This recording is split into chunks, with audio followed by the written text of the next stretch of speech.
En combinant le cardio et la muscu le même jour, tu peux avoir de meilleures performances, même si ça peut te sembler contre-intuitif et qu'on t'a toujours dit de ne pas mélanger cardio et renforcement ou musculation. Dans cette vidéo, on va voir exactement pourquoi c'est intéressant de combiner ces deux activités sur la même journée. Peu importe tes objectifs et peu importe ton niveau actuel. Avant ça, je voulais te dire que je t'ai préparé une formation gratuite en 4 vidéos pour mieux comprendre les zones d'entraînement, individualiser tes séances de cardio et optimiser ta planification de zone 2 selon ta discipline sportive. Il te suffit de cliquer sur le lien dans la description pour accéder gratuitement à ces vidéos. Maintenant, avant de te parler de l'intérêt de combiner cardio et muscu sur la même journée, je veux parler d'un sujet qui est souvent cité dans ce contexte, mais qui est souvent mal compris également. C'est celui des interférences. Les interférences entre les entraînements de type cardio et les entraînements de renforcement ou de musculation. Et ce qui est intéressant avec ces interférences, c'est qu'on parle notamment de la signalisation des différentes molécules qui sont sécrétées lors de ces activités et qui semblent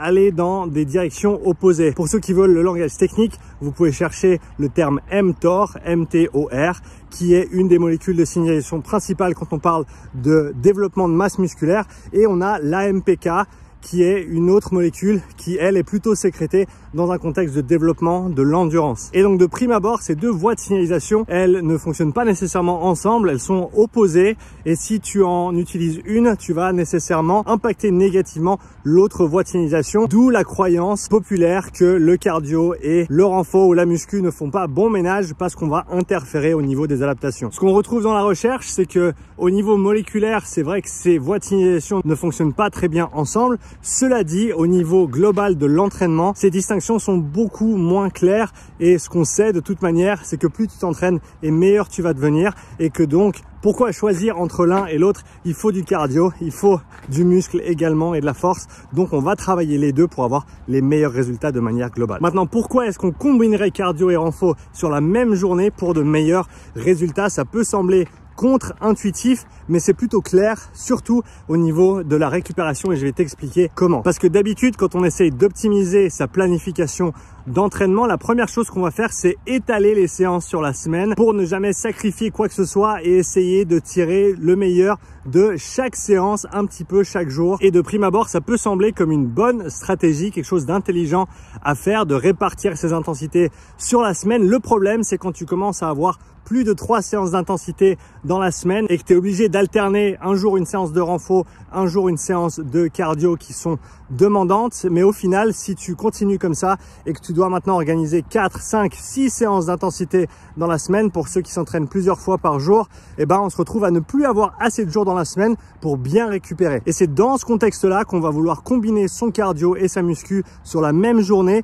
pour condenser ce stimulus, pour condenser cette fatigue et véritablement se donner le jour suivant un vrai jour de repos, un jour où tu peux quand même t'entraîner, mais vu que tu auras dépensé toutes tes cartouches sur une journée, tu pourras bien les régénérer le jour suivant et le jour d'après, tu peux de nouveau profiter d'une bonne journée d'entraînement. Et dans ce cas-là, pour combiner cardio et muscu sur la même journée, il te suffit de laisser quelques heures et idéalement un bon repas entre ces deux séances d'entraînement. Et bien entendu, on aura peut-être un petit impact de la première séance sur la deuxième, mais au final, tu auras fait les deux séances. Tu auras été bien reposé pour ta deuxième séance si tu as pris une pause, si tu as mangé, si tu as peut-être même fait une sieste avant ta deuxième séance de la journée. Et pour ce qui est du choix de la première séance du matin, est-ce que c'est mieux de faire cardio ou muscu en premier? Il faut poser deux questions. 1, qu'est-ce que toi tu préfères? Comment est-ce que tu performes le mieux? Et 2, quelle est ta priorité d'entraînement à l'heure actuelle? Si ta priorité est le cardio, tu auras avantage à faire ton cardio le matin. Si c'est plutôt la muscu, eh ben fais cette séance quand tu as le plus d'énergie et c'est donc en premier dans la journée. Et cette idée de polariser ta semaine d'entraînement et d'avoir des jours qui sont dédiés à la haute intensité avec notamment 2 séances par jour, c'est une pratique que je mets en place avec tous les sportifs, tous les athlètes que j'accompagne avec de très bons résultats. Encore une fois, c'est contre-intuitif à la base, mais ça fonctionne très bien. Condense tes séances d'intensité, tes séances difficiles sur une journée pour te donner des vrais jours de repos, des vrais jours de basse intensité. Comme disait Charlie Francis, coach renommé de sprint, keep your highs high and your lows low. Garde tes séances de haute intensité, tes jours de haute intensité vraiment durs et ensuite garde tes jours de basse intensité vraiment faciles. C'est le meilleur conseil que je puisse te donner pour optimiser tes progrès et ta planification également. N'hésite pas à me poser tes questions sous cette vidéo et je me ferai un plaisir de te répondre.